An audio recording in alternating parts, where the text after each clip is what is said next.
Subscribe करें और bell दबाएं ताकि कोई खबर रह न जाए।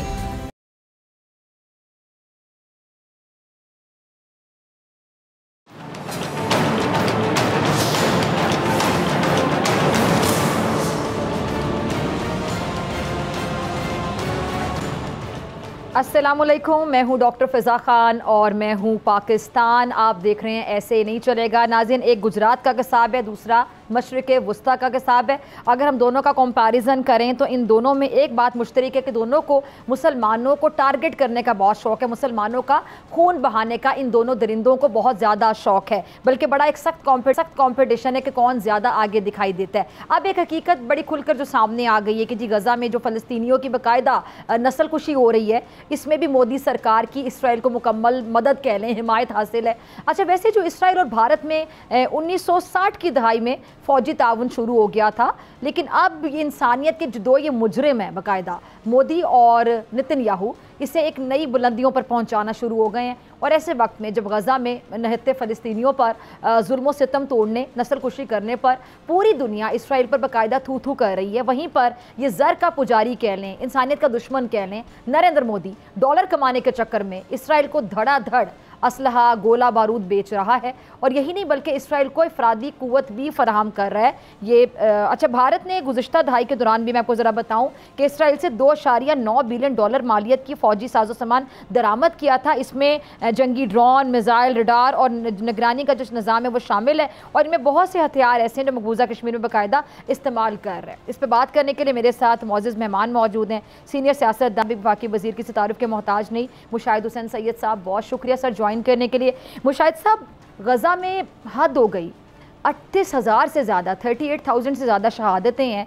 और बड़े दुख के साथ मैं कहूँगी इसमें तकरीबन 16,000 से ज़्यादा बच्चे हैं और 10,700 समथिंग, मतलब 11,000 के लगभग ख़वातीन हैं। और ये रुकने का नाम भी नहीं ले रही। ज़ख्मियों की तादाद तकरीबन लाख के करीब पहुंच गई, 90,000 के करीब। अब ये जो भारत और इजराइल है, इसका नेक्सस भी खुलकर सामने आ गया है कि कैसे वेपन्स ले रहा है। इस पर मुस्लिम उम्मा का क्या किरदार आप देखते हैं? अभी भी हम खामोश रहेंगे? अस्सलाम वालेकुम डॉक्टर साहब और आपके व्यूअर्स को बड़ा अस्सलाम वालेकुम। और ये बड़ा अहम मौजू आपने चुना है, क्योंकि इसके बारे में बड़े कम लोगों को मालूमात है और ना उसका कोई खास जिक्र हो रहा है पाकिस्तानी मीडिया में। बल्कि ये जो इम्पोर्टेंट बात आपने की अभी कि दोनों जो हैं, ये नेतन्याहू और मोदी, ये मुसलमानों के कातिल हैं। और ये मोदी जो है ये उस जुर्म में शरीक है जो जेनोसाइड हो रहा है, इजराइल कर रहा है गाजा में फ़लस्तीनियों के खिलाफ। और ये वाहिद ग्लोबल साउथ का मुल्क है जो इसमें शामिल है। तो नजरियाती तौर पर भी इनकी सोच इस्लाम दुश्मनी है, मुसलमान दुश्मनी है। उसमें मैं समझता हूं कि अब आहिस्ता आहिस्ता इनका जो किरदार है, हिंदुस्तान का जो पुष्टपनाही कर रहा है इजराइल का, वो बेनकाब हो रहा है। आपने स्टोरी देखी होगी, पिछले दिनों 26 जून को आई थी अल जजीरा ने कहा कि हमने डॉक्यूमेंट्स देखे हैं कि 2 शिप्स आई हैं चेन्नई से, वो इजरायली पोर्ट्स गई हैं और उसमें किस किस्म का असला उसमें शामिल था, कोई 20 या 27 टन का असला शामिल था। फिर उसके अलावा आपने देखा कि जो कुछ न्यूज नेटवर्क है जो फलस्तीन का अपना है, गाजा का, उन्होंने बकायदा डॉक्यूमेंट्री दिखाई और मैं चाहूंगा कि आप भी दिखाएं उसको। उसमें उन्होंने वीडियो छोटी सी दिखाई कि जो मिसाइल लगे हैं नहते फलस्तीनियों पर, उसमें लिखा हुआ है मेड इन इंडिया। ये उन्होंने खुद कुछ न्यूज नेटवर्क ने अपने उनके वीडियोग्राफर ने किया। और फिर अभी जो ईरान का है प्रेस टीवी, उन्होंने स्टोरी की थी मई में इसी सिलसिले में। मैं भी उसको ईरान गया हुआ था तो मैंने चेक भी किया था उनसे। उन्होंने कहा हमारे पास तस्दीक शुदा डॉक्यूमेंट्स है। और इसमें आपने 1960 की बात की, मैं जरा एक और मेंशन करता चलूं कि इंडिया की बड़ी दोगली पॉलिसी होती है। वो बज़ाहिर तो कहते हैं हम फलस्तीन के साथ हैं, ये है वो है, लेकिन इस वक्त वाहिद अगर ग्लोबल साउथ का मुल्क जहां इजराइल की हमायत है तो वो हिंदुस्तान के अंदर हिंदुत्व के जो हिमायती हैं मोदी के, वो कर रहे हैं क्योंकि मुसलमानों का कत्लेआम हो रहा है। और मैंने, मुझे याद है कई साल पहले मैं किताब पढ़ी थी, एक ऑस्ट्रोव्स्की है, वो मोसाड का एजेंट था, उसने किताब लिखी बाय वे ऑफ डिसेप्शन। उसने कहा कि 1984 से खुफिया तावन हो रहा है इजराइल का और इंडिया का on the nuclear programme. Bomb बनाने में भी इजराइल ने मदद की थी हिंदुस्तान की। तो ये जो आज आप बात कर रही हैं, ये अब फैक्ट्स आप सब और बहुत से जो वेपन्स है, हथियार हैं, सॉरी मैं आपकी बात काट रही हूँ, अभी उनमें से बहुत से हथियार मकबूजा कश्मीर में भी इस्तेमाल हो रहे हैं। बल्कि ये इनका ट्रेड ऑफ है कि इंडिया जो उनसे हथियार भी लेता है, इंडिया उनको सपोर्ट भी कर रहा है। और आपने देखा यूएन जनरल असेंबली के रेजोल्यूशन में इंडिया ने फलस्तीन के हक में वोट नहीं दिया, बाकी दुनिया के ममालिक ने दिया जो ग्लोबल साउथ के हैं। और एक और चीज हुई है कि हिंदुस्तान ने अब मैन पावर भी सप्लाई करना शुरू कर दी है इजराइल को। ये मैन पावर है, वर्कर्स हैं, और मेरे ख्याल में कुछ लोग हैं जो उनकी आर्मी में भी, क्योंकि इमरजेंसी है, इजराइल की जंग हार रहा है वो फलस्तीनियों से, तो इस वक्त वो इजराइल को जरूरत है बंदों की, तो वो इंडिया सप्लाई कर रहा है मैन पावर को। 80,000 की एग्रीमेंट हुई है for the manpower supply, अफरादी कुव्वत को फराहम किया जा रहा है। वर्कर्स में एक्स सर्विसमैन भी। अच्छा मुशाहिद साहब, ये भी सारी बातें तो खुलकर सामने आ गई और किस तरह रॉ कार्रवाइयाँ करती है दूसरे ममालिक में। अभी हमारे सामने बहुत से ममालिक से एग्जांपल्स भी सामने आ रही हैं, लेकिन क्या वजह है कि इसको एक टेररिस्ट स्टेट डिक्लेयर नहीं किया जाता इंडिया को? बाकायदा एक दहशतगर्द एक रियासत के तौर पे सामने आ रहा है भारत के पड़ोसी, इससे खुश नहीं है। आप इनके अंदर के हालात देख लें इंडिया के, कि वहाँ पर जितनी भी माइनॉरिटीज़ हैं, सिर्फ मैं मुसलमानों की बात नहीं करूँगी, वहाँ पे आप क्रिश्चियंस देख लें, वहाँ पे आप सिख देख लें, कोई भी वहाँ पे खुश नहीं है। बल्कि इनके यहाँ जो ज़ात पात का कॉन्सेप्ट है कि जी एक ज़ात, छोटी जात, बड़ी जात, ऊंची जात, निचली जात, वहाँ पे जो इनकी अपनी छोटी ज़ात पात का जो कॉन्सेप्ट है, उसमें जो दलित ज़ात है या बाकी जो छोटी ज़ातें हैं वो कितना सफ़र कर रही हैं। अभी सॉरी टू से भी तो वो इंग्लिश वाला सफ़र कर रहे हैं, फिर जब बहुत तंग आ जाएंगे तो फिर वो उर्दू वाला सफ़र भी करेंगे, तो वहाँ से चले जाएंगे जब मौका मिलेगा। जी जी बिल्कुल बिल्कुल, ये आपने ये बिल्कुल सही फरमाया कि ये इस वक्त जो हिंदुस्तान के अंदर भी, क्योंकि ये जो हिंदुत्व क्राउड है, मोदी की जो सरकार है, और मुझे खुशी हुई कि ये इस दफा इलेक्शन हारा है और अक्सरियत से उसकी सिंगल लार्जेस्ट पार्टी है, और आगे से उसकी फूक भी निकल गई है, कमजोर हो गया। लेकिन ये जो उनका गंदा किरदार है जो बाहर आपने हम बेनकाब भी कर रहे हैं, बात भी कर रहे हैं उसकी, इसकी बड़ी जरूरी है कि स्टेट टेररिज्म, रियासती दहशतगर्दी, दो बड़े रियासती दहशतगर्द मुल्क हैं इस वक्त हमारे खित्ते में, हिंदुस्तान और उसका जो नेशनल सिक्योरिटी के हवाले से वो बात करते हैं, कौमी इस्लाम रॉ, जो उनका इंटेलिजेंस ऑर्गेनाइजेशन है जो directly under prime minister secretariat है, उन्होंने कनाडा जाके सिखों को मारा जिसके लिए उनके बंदे पकड़े गए। उन्होंने साजिश की कि कैलिफोर्निया में जाके सिखों को कत्ल करें, वो अमेरिकन FBI ने और CIA ने पकड़ लिया। और आपको पता है रॉ का जो स्टेशन चीफ था वॉशिंगटन DC में, इंडियन एम्बेसी में, उसको निकाल दिया गया और अभी भी उनका एक बंदा एक्स्ट्राडाइट हुआ है। फिर उन्होंने पाकिस्तान के अंदर 4 सालों में 20 दफा उन्होंने हमले किए और कत्लेआम किया। तो दिस इज स्टेट टेररिज्म जो इजराइल कर रहा है अपने खत्ते में, वो हिंदुस्तान इधर कर रहा है। और मेरे ख्याल में इस इशू को इंटरनेशनलाइज करना चाहिए, उठाना चाहिए कि एक तरफ तो कहते हैं दहशतगर्दी के खिलाफ सारी बैन-अल-अक़वामी बरादरी, international communities unified on terrorism and state terrorism, और स्पेशली जो मगरबी ममालिक हैं और अमेरिका है, उनको बावर कराना चाहिए कि जनाब आप तो बात करते हैं दहशतगर्दी के मुकाबला करने के लिए, दहशतगर्दी सबसे बड़ा खतरा है, तो जो रियासती दहशतगर्द मुल्क है जो इस खित्ते का सबसे बड़ा खतरा है, उसको उसकी हुकूमत के ईमा पर ये हो रहा है। और ये वॉशिंगटन पोस्ट ने कहा कि जो किलिंग्स की है रॉ ने, वेदर इन कनाडा या कोशिश की अमेरिका में या की और ममालिक में, नेपाल में भी किया बाय द वे, और पाकिस्तान में भी, they are sponsored by the government of India. ये हम नहीं कह रही है, उनके अपने अखबारात कह रहे हैं। ठीक है। अच्छा, इसके अलावा एक और अहम इशू जो मेरे जहन में आता है मुशाहिद साहब, आप चूँकि इंटरनेशनल अफेयर्स पे भी बड़ी गहरी नज़र रखते हैं, बड़ा अच्छी बात करते हैं और आपका समझाने का अंदाज़ बड़ा अच्छा है। इंसानी हकूक़ की जो ये इदारे होते हैं, अलंबरदार कह लें, इंसानी हकूक़ की बात करते हैं, ह्यूमन राइट्स की बात करते हैं, सिर्फ बात करते हैं, सॉरी टू से, और ये इदारे हैं बाकायदा चैम्पियंस, अगर मैं कह दूँ बने हुए तो गलत नहीं होगा, खुद साख्ता चैम्पियंस कह दूँ तो बिल्कुल ठीक होगा। सर इनको अपने दफ्तरों पे ताले नहीं लगा लेने चाहिए? कितना जुल्म हो रहा है, खामोश बैठे हुए हैं और मुजम्मती बयानात से आगे सिलसिला चल नहीं रहा। मुजम्मत से तो मुरम्मत की ज़रूरत है, ये कर सकते हैं, क्यों नहीं करते? फिर ताले लगा लें अपने दफ्तरों के बाहर।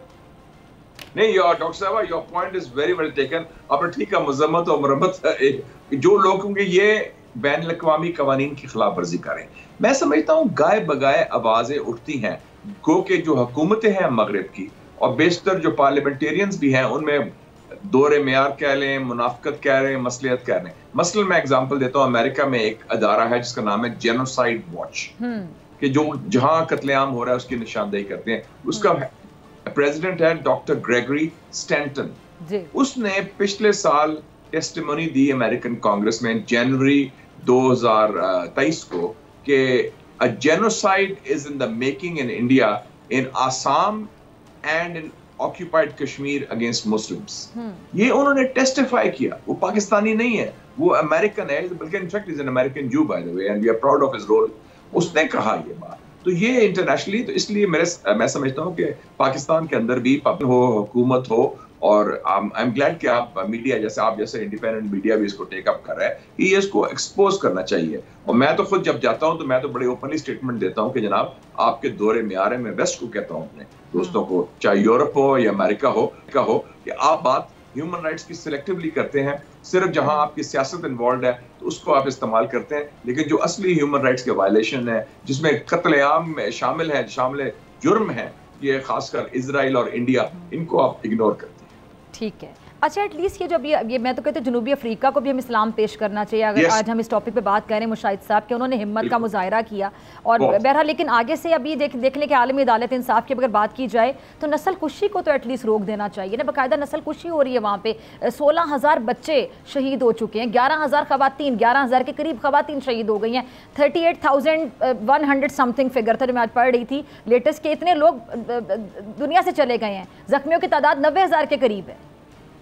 मैं जो आप बात कर रही बड़ी इंपॉर्टेंट है। मैं अभी सुन रहा था, पॉडकास्ट है, बड़ा फेमस अमेरिकन प्रोफेसर है यूनिवर्सिटी ऑफ शिकागो का, टॉप स्ट्रेटेजिस्ट है, प्रोफेसर जॉन मीयरशाइमर। उन्होंने किताब भी लिखी है द लॉबी इजराइल के बारे में, और उन्होंने कहा है कि मैं कन्विंस्ड हूं कि जो इजराइल कर रहा है फलस्तीन में, that is genocide by any definition. ये अब अमेरिकन जो सरकर्दा लोग हैं, एक्सपर्ट्स हैं, और आप ठीक कहती हैं, साउथ अफ्रीका ने जिसने स्टैंड लिया, वाकई we salute the South African people. ये नेल्सन मंडेला का हक अदा किया उन्होंने, उनके फॉलोअर हैं। और आप देखें रोहिंग्या के ऊपर कौन गया इंटरनेशनल कोर्ट, गैम्बिया, छोटा सा एक अफ्रीकी मुल्क है, उन्होंने उसको एक्सपोज किया कि उधर भी नस्ल कुशी हो रही है। तो ये बड़ा जरूरी है, देखें जी, आवाज उठाएं, कलमा हक कहें, और मुसलमान दुनिया को, मैं समझता हूँ OIC का भी ह्यूमन राइट्स विंग है, फिर ह्यूमन राइट्स काउंसिल है जिनीवा में, should be taken up there very strongly, और इनको एक्सपोज करना चाहिए। और खास तौर पे जो हिंदुस्तान का किरदार, इजराइल को तो सामने आ गया ना, इजराइल तो एक्सपोज हो गया, हिंदुस्तान पे के किरदार को तनकीद करें ना। Israel has lost the war, इखलाकी लिहाज से, कानूनी लिहाज से, सियासी लिहाज से, सफारती लिहाज से, मीडिया लिहाज से, कोई इजराइल का तो बेनकाब हो गया। जो हिंदुस्तान का जो ये है दिस अगली रियलिटी ऑफ हिंदुत्व और मोदी रजीम जो है, इसको एक्सपोज करना बड़ा जरूरी है, क्योंकि ये दौरे म्यार पर चल रहे हैं और अंदर से ये साथ मिले हुए हैं, कत्लेआम में शामिल है और ऊपर से मुनाफकत करते हैं। ठीक है जी, अच्छा चलिए हम आगे जरा कुछ सियासत की बात कर लेते हैं। कुछ टाइम है मेरे पास अभी, 7 से 8 मिनट। सर सब ये कहते हैं कि सियासी इस्तेहकाम होगा तो ही मौशी इस्तेहकाम होगा, और आप भी इस बात से एग्री करते हैं, आप भी यही बात करते हैं। सियासी इसलिए हम मुंतज़िर थे कि इलेक्शन होंगे, इंतखाबात होंगे, हुकूमत बनेगी तो सियासी इस्तेहकाम आ जाएगा, उसके बाद मौशी इस्तेहकाम भी आ जाएगा। लेकिन आपको लगता है कि सियासी इस्तेहकाम आ चुका है? नहीं, अभी तक नहीं आया जी। अब ये अफसोसनाक बात है, और मैं उम्मीद रखता हूँ, लेकिन जी मैं काफ़ी ट्रैवल भी करता हूँ बाहर। अब पिछले महीने मैं ईरान भी गया, मैं रशिया भी गया, चाइना भी गया। जहाँ हमारे दोस्त हैं वो कहते हैं आप अपनी सियासी क़यादत को बताएं, उनको समझाएं कि इस वक्त मुल्की मफाद में है, इलाकाई मफाद में है, आलमी सतह पर पाकिस्तान का इतना कलीदी किरदार है, इतने मौके हैं, you are missing the opportunities because of your internal squabbling. देखिए ना, 7 सालों में 7 वज़ीर आज़म आए हैं पाकिस्तान में, और रूल्स ऑफ द गेम नहीं। मैंने तो पार्लियामेंट में भी स्पीच में कहा था कि कोई भी सियासी जमात हो, इदारों से टकराव नहीं होना चाहिए, बिल्कुल किसी के साथ, चाहे आर्म फोर्सेस हो या जुडिशरी हो, सबको सेटल डाउन करें, अपने rules of the game follow करें। और पाकिस्तान के अंदर इसको जरूरत क्या है, दस्ते शफा की, अ हीलिंग टच। देखें ना, हम बात करते, हम कहते हैं कि हम मोदी से बात करेंगे, मोदी जी से हम बात करेंगे, TTP से, तो अपने लोगों से बात करने में क्या है, चाहे हिज़्ब इख्तिलाफ हो या हिज़्ब इक़्तिदार हो, आपस में बैठ के बात करें। और ये खुशाइंद बात है कि पीटीआई ने एग्री किया है कि ये जो ऑल पार्टीज कॉन्फ्रेंस गवर्नमेंट बुला रही है अज़्म इस्तेकाम जो ऑपरेशन के हवाले से, उसमें वो शामिल होंगे। I think that's a good first step. Sir, आपने इस ऑपरेशन की बात की अज़्म इस्तेकाम, लेकिन इस पे भी मैं बड़े अफसोस के साथ कहूँगी कि हमारे यहाँ कुछ सियासतदानों ने इसको अभी से बड़ा मुतनाज़ बना दिया, कंट्रोवर्शियल बना दिया। आप अग्री करेंगे? हालांकि दहशत गर्दों के खिलाफ, टेररिस्ट के खिलाफ तो सब लोगों को एक पेज पर होना चाहिए, लेकिन कुछ सियासतदान है, और आपको पता है वो कौन है, जिसको अभी से कंट्रोवर्शियल बना रहे हैं। देखिए ना, एक तरफ ये भी दौरे में आ रहे हैं, एक तरफ वही सियासतदान कहते हैं कि जी दहशतगर्दी बहुत बड़ा हमारा मसला है, हम दहशतगर्दी के शिकार हैं, हमारे यहाँ वो लोग थानों से बाहर नहीं निकल सकते, खासकर खैबर पख्तूनख्वा में जो हालात हैं वो दहशतगर्दी बढ़ गई। लेकिन जब बात होती है कि उनके खिलाफ कार्रवाई की जाए, नहीं नहीं नहीं, वो कार्रवाई ना करेंगे ना करें, तो फिर क्या करें? Do we tackle on terrorism? इसमें बड़ा we should have strategic clarity. इस वक्त दहशतगर्दी मुश्तरका हमारा एक चैलेंज है, इसमें इसका किसी सियासत से, सियासी जमात से, हुकूमत से ताल्लुक नहीं, ये रियासत का चैलेंज है। क्योंकि रियासत ने अगर जानो माल की तहफ़्फ़ुज़ करना है तो दहशतगर्दी का खात्मा उसको जड़ से उखाड़ना होगा, और उसमें सबसे बड़ा रोल होगा अवामी हमायत का, पॉलिटिकल पार्टीज का। आपको याद होगा जब ज़रबे अज़म शुरू हुआ था, ऑल पार्टीज कॉन्फ्रेंस हुई थी, जब स्वाद ऑपरेशन हुआ था, ऑल पार्टीज कॉन्फ्रेंस हुई थी, और जब उनकी सपोर्ट हुई और वो कामयाब रहे ऑपरेशन। पाकिस्तान वाहिद मुल्क है कि जिसकी पार्टी ने माशाल्लाह जो inland war on terrorism on their own resources जीती है। तो I think we should appreciate the fact कि ये चैलेंजेस को आगे रहें, और जो पॉलिटिक्स अपनी चलती रहती है कि उसने ये कहा तो आपने ये कहा, तो आपने ये किया तो उसने ये किया। I think we should go beyond the normal. अच्छा, ये इसी से रिलेटेड मेरे ज़हन में पॉइंट है कि इसने ये कहा तो उसने वो कहा, तो लोग कंफ्यूज हो जाते हैं। खैर मैं इस और उसकी बात तो नहीं करती।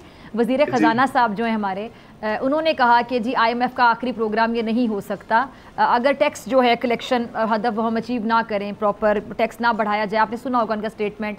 फिर साथ ही मैं सुन रही थी कि प्राइम मिनिस्टर साहब ने एक स्टेटमेंट दे दिया कि जी हमारे लिए डूब मरने का मुकाम होगा अगर आगे ये वाला प्रोग्राम आखिरी नहीं होता, यानी आगे भी IMF की तरफ प्रोग्राम की तरफ जाना पड़ेगा। तो सर इसको जो जा रहा है कि ये इनडायरेक्टली प्राइम मिनिस्टर सब किसको सुना रहे हैं, ये तनकीद कर रहे हैं, क्या कह रहे हैं? आप ज़्यादा समझ बूझ रखते हैं, आपको क्या समझ आता है? आप ज़रा मुझे भी समझा दें, नाज़रीन की भी रहनुमाई कर दें। मैं तो सिंपल, मैं डॉक्टर साहब आप की खातून है माशाल्लाह, as a journalist also and personally also. आप देख लें 23 दफा हम गए हैं, 23 टाइम्स हम गए हैं IMF जी, जो वर्ल्ड रिकॉर्ड है। सो आई वुड से अंग्रेजी में कहते हैं it's tried tested and failed formula. IMF के रास्ते से आप कभी किसी मुल्क ने तरक्की नहीं की।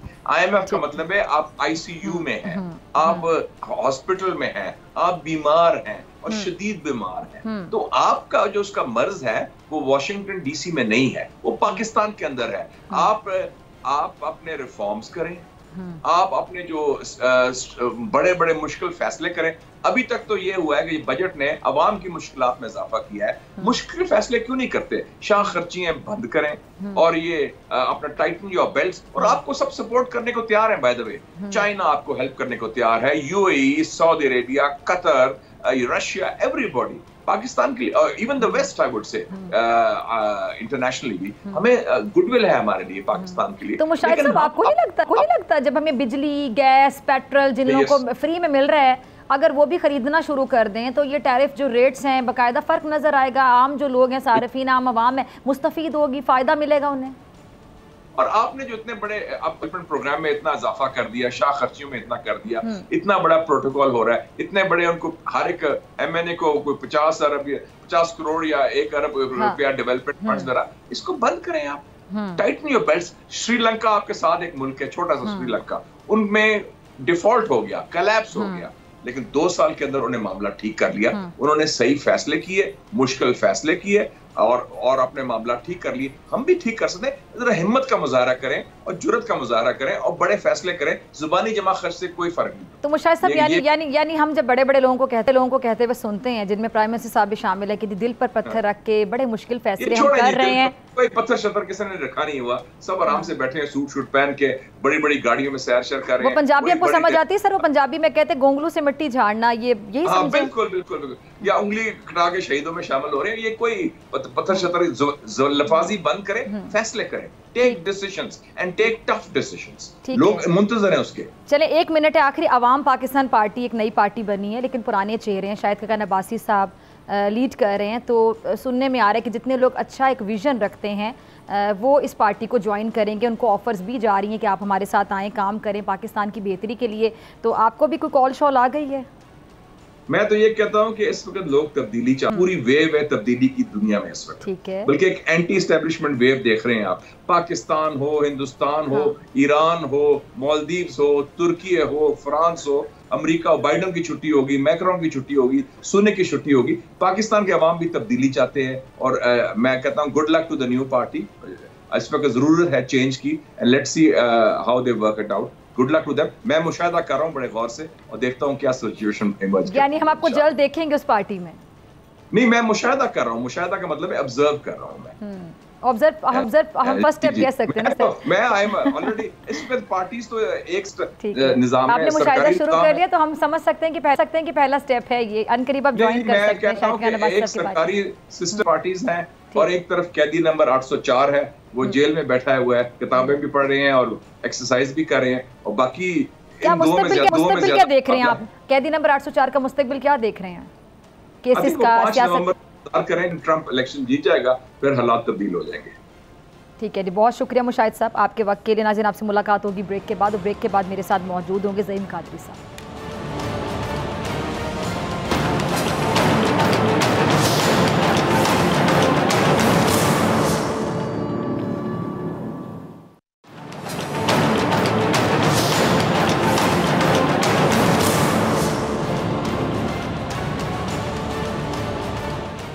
वेलकम बैक नाजरीन। इस वक्त मेरे साथ एक पुराने सियासतदान मौजूद हैं जो कि एक नई पार्टी को ज्वाइन कर चुके हैं। पार्टी नई है लेकिन चेहरे पुराने हैं, और इसलिए मुखालिफिन अभी से इस पर तनकीद भी कर रहे हैं। आपने सुना होगा अता तारड़ साहब, जिन्होंने प्रेस कॉन्फ्रेंस की और कुछ चीज़ें डायरेक्टली या इनडायरेक्टली जब कह दी जाती हैं तो सुनने वाले को भी पता होता है कि किसे सुनाया जा रहा है, और कहने वाले को तो बाखूबी पता होता है कि वो किसे क्या कहना चाह रहा है, क्या पैगाम देना चाह रहा है। इससे पहले कि मैं देर करूँ, वक्त की कमी, ज़हीम कादरी साहब का मैं तारुफ करवा दूँ। ज़हीम कादरी साहब मेरे साथ मौजूद हैं लाहौर स्टूडियो से। सर, बहुत शुक्रिया ज्वाइन करने के लिए। ज़हीम साहब, पहले तो बहुत मुबारक हो आपको नई पार्टी ज्वाइन करने के लिए। बड़ी आपकी मुनफरिद सी आवाज़ है और ये शर्फ आपको हासिल है कि जब आप बात करते हैं तो मेरे ख्याल से मास्क पहन के भी जाते होंगे, लोग पहचान ले होते होंगे कि ज़हीम कादरी साहब हैं। तो वो ये आवाज़ हम काफ़ी देर से मिसिंग थी, हम सुन नहीं पा रहे थे। अब ये आवाज़ हम बाकायदा सुना करेंगे टीवी चैनल्स पे। बड़ी मेहरबानी डॉक्टर साहब, आपने बुलाया है, it's an honour for me. और जहाँ तक आवाज़ का ताल्लुक़ है तो यकीनन कोशिश तो ये होती है कि वो आवाज़ जो किसी गरीब मस्कीन के हक़ के लिए उठाई जाए तो बेहतर है। इसीलिए इस आवाज़ को बंद कर दिया था, क्योंकि जो सियासी निज़ाम इस मुल्क में पनप रहा था पिछले 7-8-10 साल से, वो किसी भी एक पॉलिटिकल वर्कर की कॉन्शियंस को जो था वो मजरू कर रहा था। और मेरा भी कुछ यही हाल था। और जब हम 1.5 साल 2 साल पहले बैठे तमाम दोस्त, जो अब ये नई चीज़ जो सामने आई है अवाम पाकिस्तान के नाम से, ये वो कन्वेंशनलिज्म से हट के एक ऐसा इदारा कायम करने की कोशिश है जहाँ वो तमाम मिलतें और अलाइश हैं जो पॉलिटिकल पार्टीज़ में होने की वजह से जमहूरियत को गहना रही हैं। तो कोशिश ये की जा रही है कि अपने अंदर इतनी ज़्यादा शफाफियत और सफाई लाई जाए और इतनी क्लैरिटी लाई जाए लोगों के लिए कि उनको ये यकीन हो जाए कि ये जमहूरियत के उन जो बेसिक इंफ्रास्ट्रक्चर है उसकी जो तबाही है उसको दुरुस्त करने के लिए अपना किरदार अदा करना चाह रहे हैं। मतमा नज़र यहाँ इक़्तिदार पे कब्ज़ा करना, किसी को गाली देना, बुरा भला कहना, लोगों पर इल्ज़ामात लगा कर अपनी शख्सियत को उभारना और फिर यकीनन इवेंचुअली इदारों के ज़रिए हुकूमत में आना और पार्टी बनाना, ये तमाम लोग चीज़ें शामिल हैं। कोशिश ये हो रही है कि इससे बाहर निकल के पढ़े लिखे लोगों के लिए, ख़ास तौर पर ईमानदार और नेक लोगों के लिए एक ऐसा प्लेटफॉर्म हम प्रोवाइड कर दें कि वो जब इस पार्टी में आएँ तो उनको यकीन हो कि जब 20 साल की मेहनत के बाद वो तरक्की करते करते टॉप लेवल की तरफ जाएंगे तो वहाँ कोई ख़ानदान, कोई जिसको कहते हैं कोई हीरो हो, उसका रास्ता नहीं रोक लेगा और उसको एक क्लीन पाथ मिलेगा all the way up to number 1। So हमने इसमें बहुत सारी चीज़ें डाली हैं, वो आहिस्ता आहिस्ता आपके सामने हम पेश करते रहेंगे जी। अच्छा, रिज़ाइम कादरी साहब, कुछ दिन पहले शायद खान अब्बासी साहब भी मेरे साथ इस्लामाबाद स्टूडियोज़ में मौजूद थे, उनसे भी मैंने बहुत सी बातें पूछी इसी हवाले से, और मैंने ये सवाल पूछा कि क्या नाराज़ लोग आपकी पार्टी में शामिल होंगे जिनको अपनी अपनी पार्टी से कोई इशू है जहाँ वो डिलीवर नहीं कर सके या फिर उनको करने नहीं दिया गया? तो उन्होंने कहा नहीं, बिल्कुल ही तासुर ना जाए कि नाराज़ लोगों के लिए पार्टी है, कोई भी जो हमारे विजन का एहतराम करता है, हमारे विजन के साथ अग्री करता है, वो हमें ज्वाइन कर सकता है। लेकिन एक अभी भी एक तासुर ये जा रहा है कि जितने लोग अपनी अपनी पार्टियों से नाराज़ या नाला हैं वो इस पार्टी का रुख करेंगे। इस चीज़ को आप कैसे क्लियर करेंगे? नहीं, ये इसको ख़ास ज़्यादा क्लियर करने की ज़रूरत है नहीं कि ऑब्वियसली हमने एक मंशूर, एक एटीट्यूड, एक पॉलिटिकल अपनी थॉट्स जो है उसको इकट्ठा करके एक कागज़ की सूरत में कौम के सामने रख दिया है।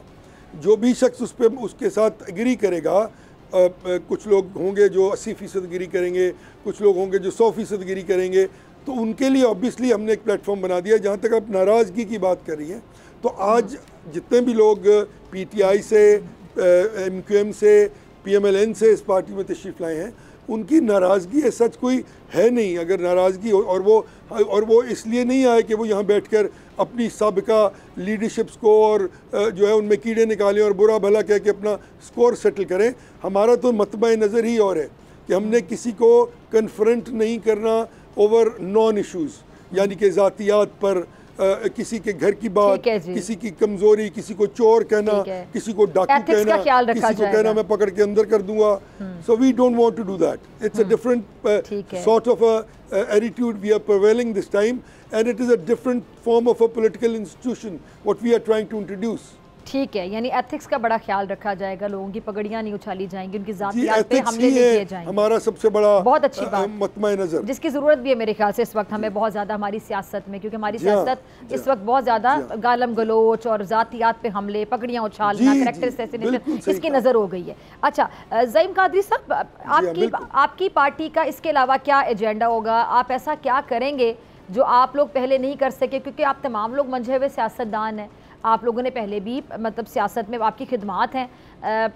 बहुत से लोगों के ज़हनों में सवाल गर्दिश कर है कि बिल्कुल माजरत के साथ, आपकी इजाज़त से, ये सवाल आम जहनों में गर्दिश कर रहा है कि जब आप लोग पहले अपनी पार्टियों में कुछ नहीं कर सके तो यहाँ पे ऐसा क्या डिफरेंट कर देंगे? और अवाम का बड़ा राइट होता है जानना कि अब आप कैसा डिफरेंट करेंगे जो आप पहले नहीं कर सके। ये बहुत अच्छा सवाल किया आपने और इसकी ज़रूरत भी है, क्योंकि हम ये बात वाज़ेह तौर पर बयान करना चाह रहे हैं कि हम इसलिए, यही तो हमारा पॉइंट ऑफ जो था वहाँ पे रिटर्न का सबसे बड़ा रीज़न था कि जो हम करना चाहते थे और जो उन पार्टीज़ में किया जाता था उसके डिसीजंस और उसकी इम्प्लिकेशन की जिम्मेदारी तो, उसकी इम्प्लिकेशंस और रिजल्ट्स की जिम्मेदारी तो हम जैसे कारकुनों पे ज़रूर होती थी, लेकिन उसकी डिसीजन मेकिंग पावर जो थी वो उन पॉलिटिकल पार्टीज़ के बहुत छोटे से, यानी कि घर के 3-4 अफराद हों या एक पॉलिटिकल पार्टी में जो खान साहब थे वो बिल्कुल अकेले फैसले करते थे, और इसी तरह पीपल्स पार्टी, और तो वो बात जो हमें एजिटेट कर रही थी, जो हमें फ्रस्ट्रेट कर रही थी वहाँ, कि हम इन फैसलों का ओनस तो ले रहे हैं, इनके नुकसानात तो हमें बम भुगत रहे हैं, लोग हमसे सवाल तो कर रहे हैं, लेकिन क्या हम उनको ये बता सकते हैं कि फ़ैसले हमने किए? तो बीबी ये फ़ैसले हमने नहीं किए होते थे। यही तो वो बात है जिससे हम लोग परेशान रहे 12-12, 15-15 साल और 40-40 साल की रफाकत के बाद हमने उस सियासी निज़ाम से अपने आप को निकाल कर घर, अब मैं देखे ना, आई लेफ्ट माई पार्टी इन 2018, मैं 2024 तक घर बैठा हुआ था। आपने कभी देखा मुझे टेलीविज़न पे? मैं किसी पॉलिटिकल पार्टी में गया, मैं इक़्तिदार के लिए किसी भी पॉलिटिकल पार्टी में जा सकता था। तीनों पॉलिटिकल पार्टी मुझे अल्लाह के फजल से मैं बहुत मशकूर हूँ उनका। I am grateful to them, मैं ग्रेटफुल टू देम कि उन्होंने मुझे काबिल समझा कि उन्होंने मुझे बुलाया। लेकिन प्रॉब्लम कहाँ थी? कॉन्शियंस को कौन सेटिस्फाई करता? मेरा इनर सेटिस्फाई नहीं हो रहा था कि मैं फिर जाके वही हरकत करूँगा, एक घर से निकल के दूसरे ऐसे ही out of the frying pan into the fire हो जाऊँगा। तो बेहतर है कि मैं घर बैठ जाऊँ। और मैं बैठा रहा 6 बरस बीबी में घर बैठा रहा, मैं कहीं सियासत करने नहीं गया। और फिर इवेंचुअली जब हम लोग मिले 1.5 साल पहले, तो हमने देखा कि हमारे सब में बहुत कंपैटिबिलिटी है, बहुत अच्छा हमारा एक दूसरे के साथ जो है वो कंपैटिबिलिटी थी। हमने बहुत सारी चीज़ें डिस्कस की, बहुत सारी चीज़ें हमने एक दूसरे को कन्विंस किया, and then eventually we came up to this conclusion कि इस पॉलिटिकल पार्टी में क्या होना चाहिए। और वो इंशाल्लाह ताला जैसे जैसे चीज़ें रोल आउट होती जाएंगी वो पब्लिक और आप लोगों के सामने आती रहेंगी। तो ये जवाब बिल्कुल दुरुस्त है, आपका सवाल बिल्कुल दुरुस्त है, सॉरी, कि आपने वहाँ क्यों कुछ नहीं किया। तो बीबी वहाँ अगर हम करने के काबिल होते तो वहीं ना रहते।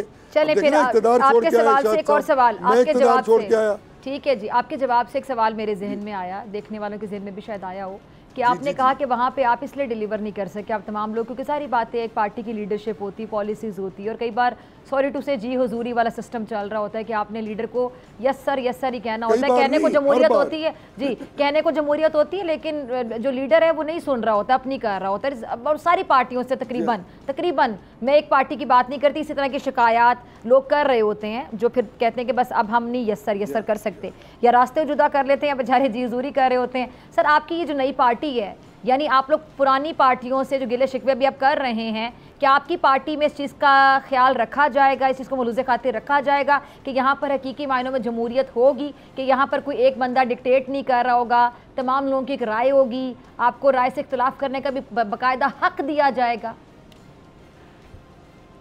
जी बिल्कुल, देखें सबसे इम्पोर्टेंट बात ये होती है कि एक पॉलिटिकल वर्कर की एपेटाइट होती है कि जब वो कोई बात करे तो वो सुनी जाए, और जमहूरियत की ये खूबसूरती है कि अगर उसकी बात को मेजॉरिटी के साथ मान लिया जाए तो वो इम्प्लीकेट हो जाए लेटर इन स्पिरिट में। मैं गलत छोटी सी बात कर रहा हूँ। और अगर उसकी बात मेजॉरिटी ऑफ द पीपल जो 20, 25, 30, 50 लोग होंगे, अगर वो ये कह देंगे कि नहीं यार ये बात दुरुस्त नहीं है, तो ऑब्वियसली पॉलिटिकल वर्कर का ये प्रॉब्लम नहीं होता कि जो वो कह रहा है वही करो, नहीं तो मैं छोड़ के चला जाऊँगा। नो, जहाँ बात भी ना सुनी जाए वहाँ जाकर पॉलिटिकल वर्कर जो वो अपसेट होता है। अब हमारे यहाँ देखिए, आप छोटी सी एक मिसाल दे देता हूँ आपको, कि हमने परसों जब ये फॉर्म की हमने 17 मेंबर की कमेटी, तो हमने कहा कि भी हमने असेंबली इलेक्शन कमीशन में हमने कागज़ दाखिल कर रहे हैं इसकी पार्टी की रजिस्ट्रेशन के लिए। उसके लिए ज़रूरी है कि एक हेड हो एज ए चेयरमैन और एक सेक्रेटरी हो इसका कमेटी का। आप इमेजिन कीजिए कि वहाँ पर भी बाकायदा इलेक्शन हुआ।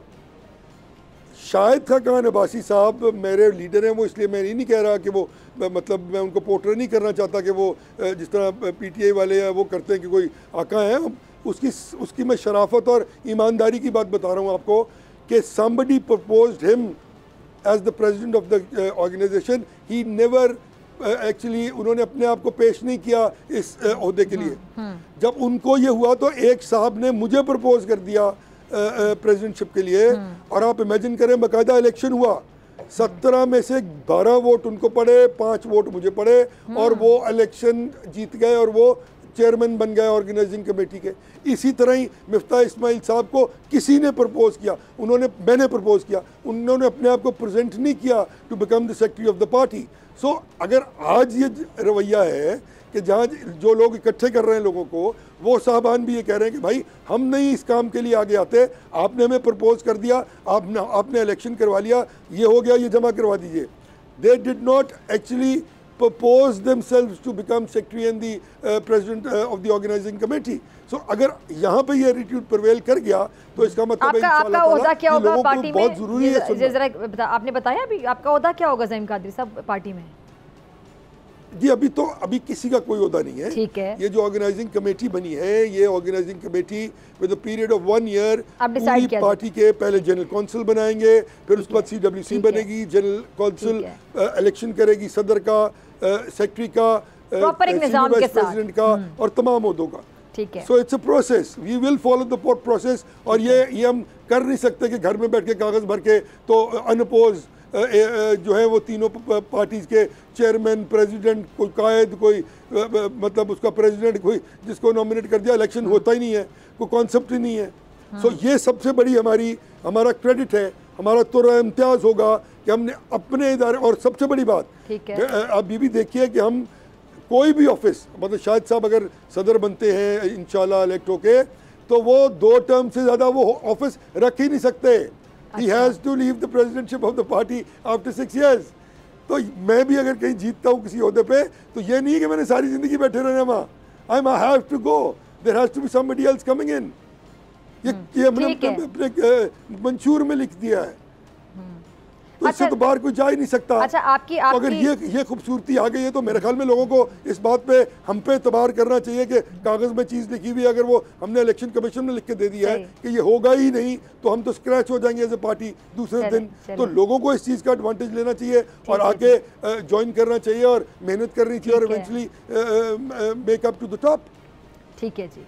अच्छा, आपकी पुरानी पार्टी में आपकी सियासी वाबस्तगी भी रही होगी और ज़ाती ताल्लुकात भी, जारी बात है, दोस्ती भी होती है जब आप इकट्ठे होते हैं साथ। ख्वाजा साद रफ़ीक साहब का नाम मेरे जहन में आया और एक दो और नाम इस तरह के जो कि सीनियर लोग हैं, और चूँकि आप लाहौर में हैं, वो भी आपके करीबी, आपकी ज़्यादा वाबस्तगी रही होगी। क्या ऐसे लोगों को भी हम एक्सपेक्ट करेंगे मंझे हुए सियासतदान जो कि अपनी पार्टी में किसी न किसी तौर पर कॉर्नर्ड दिखाई देते हैं? ये भी बड़ी आरा ज़रफ़ी होती है। मैं सिर्फ उनकी नहीं और भी उन लोगों की तारीफ़ करूँगी कि जो खामोशी से साइड पे बैठ जाते हैं, अपनी वफ़ा निभाते हैं। बहुत सी चीज़ें होती कहने की लेकिन नहीं कहते, ये भी बड़ा ज़र्फ़ होता है, खामोशी से बैठे रहते हैं। वफ़ा जो है, जी जी, वफ़ा जो है ना वो रिलेटिव टर्म है बीबी, दोनों तरफ से होनी चाहिए। कल भी वो एक साहब हैं, इनके बच्चे हैं, अभी नए नए आए हैं, तो उन्होंने वफ़ा कहा कि ये लोग वफ़ा की बात कर रहे हैं। अर्ज़ यह कि वफ़ा रेलेवेंट टर्म होती है, ये वो वन साइडेड लव अफेयर वो नहीं चला करता। वफा दोनों तरफ से होगी तो वफा कहलाएगी, नहीं तो वफा जो है वो जबर बन जाती है। तो जबर जो है अगर वो होगा किसी वफा करने वाले के बाद के लिए जो जेलें काट रहा है, आपके लिए अपने वसाइल इस्तेमाल कर रहा है 10-10 साल और मार्शल लॉ के साथ नबुर्द आज़मा है, और उसके बाद बहरहाल मैं यहीं तक रुकूंगा और कुछ नहीं कहूँगा। तो वफा रिलेटिव टर्म है, इसको जफा बनने के लिए अगर एक तरफ से ये वफा हो रही हो तो फिर ये वफा नहीं जफा हो जाती है।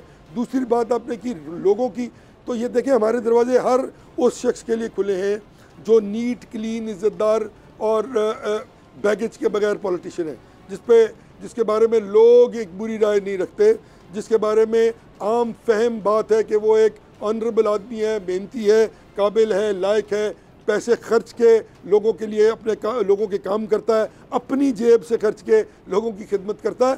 So we are open for everybody with such an attitude and he has to be synchronised with our mental. आपकी लिस्ट में भी कुछ ऐसे नाम होंगे जो आपकी ख्वाहिश होगी कि वो आपकी पार्टी को ज्वाइन करें, जल्द अज जल्द ज्वाइन करें।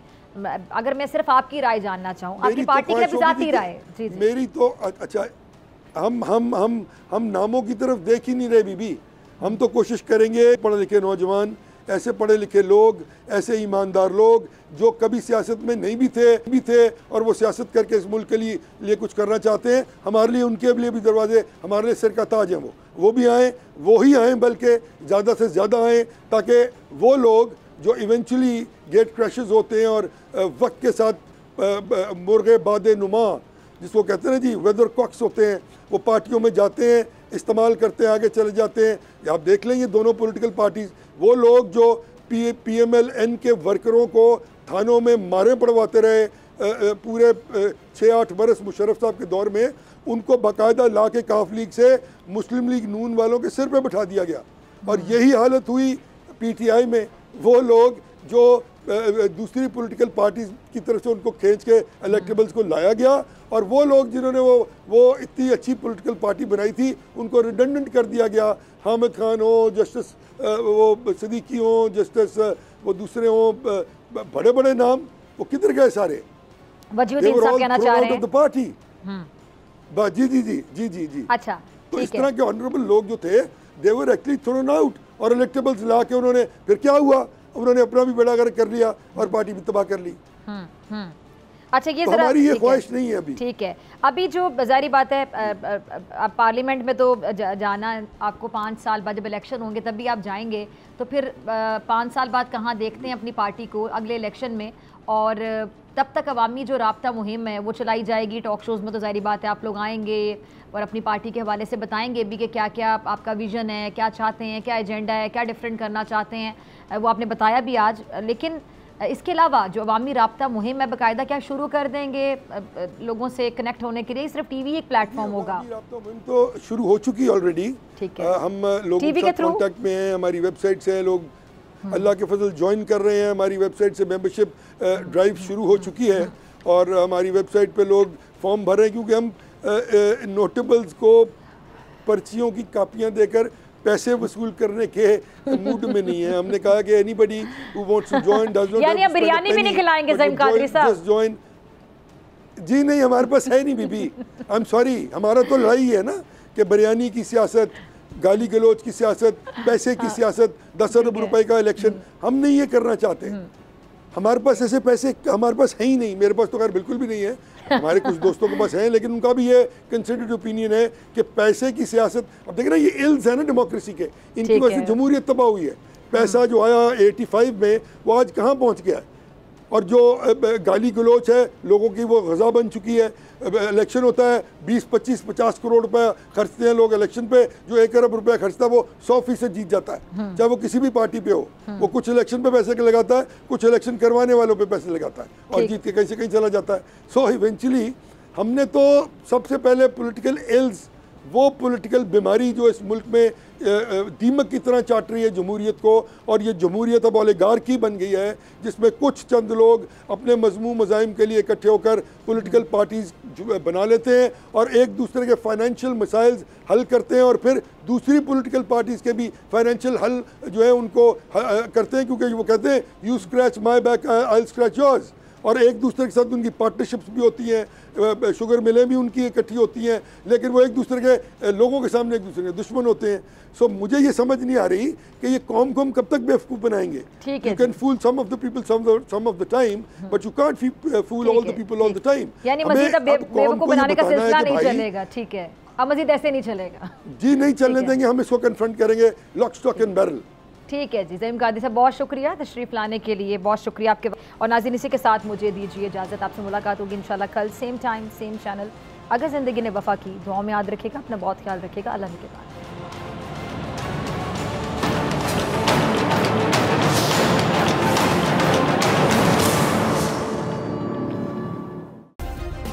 सब्सक्राइब करें और बेल दबाएं ताकि कोई खबर रह न जाए।